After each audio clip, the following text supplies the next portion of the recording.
We've talked to people that told stories of UFO encounters. Mm-hmm. What is the most fascinating to you about the stories of these UFO encounters that you've heard that people have told you? The similarity of them, the uniformity of the stories. Now, I just want to say up front, a lot of people think that when I speculate, I believe something.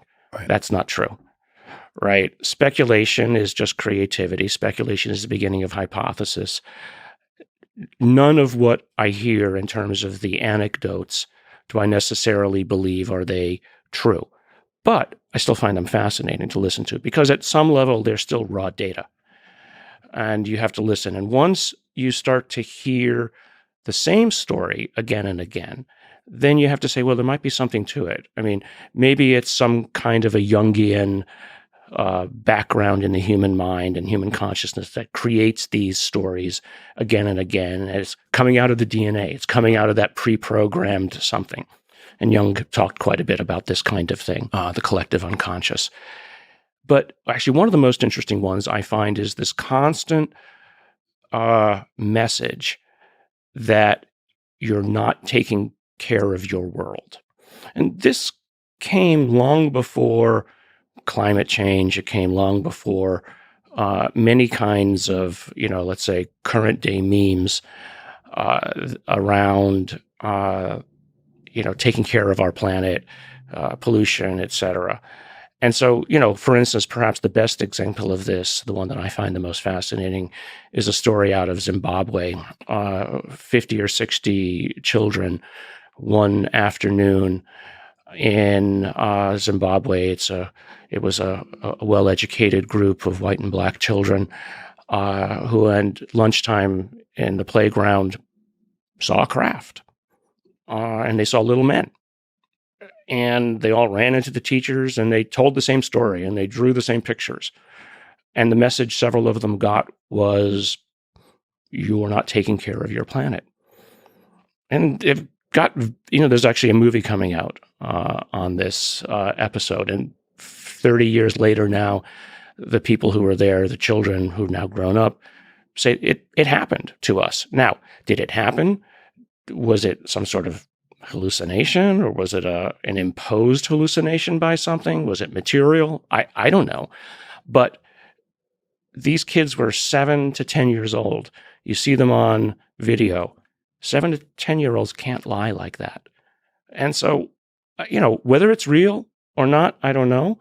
But I find that fascinating data. And again, it's these unconnected stories of individuals with the same story that is worthy of further inquiry.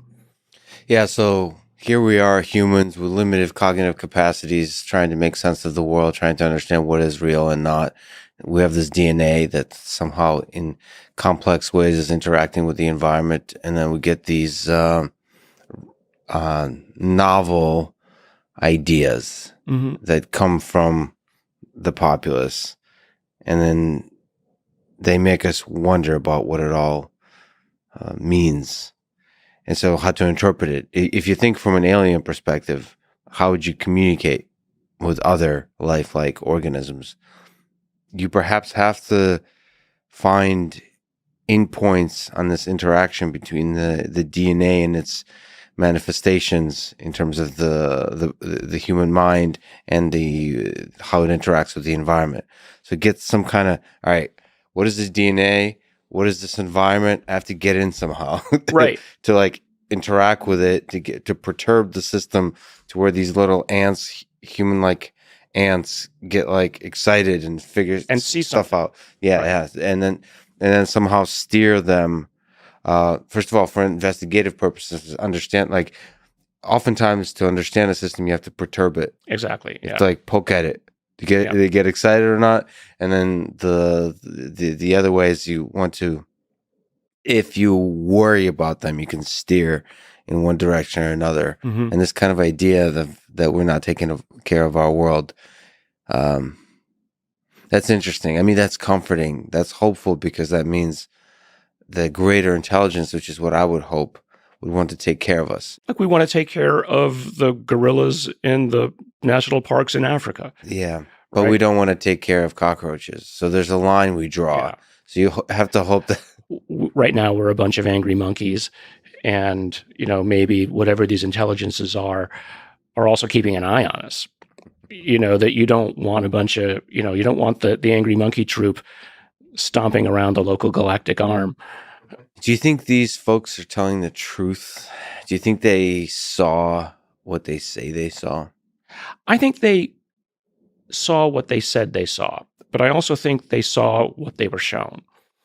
I mean, if you go back to the whole notion of, okay, how long has this been around? It didn't just start showing up in 1947, right? There are stories going back, into the 1800s of people who saw things in their farm fields in the U.S. It's in local newspapers from the 1800s. It's fascinating.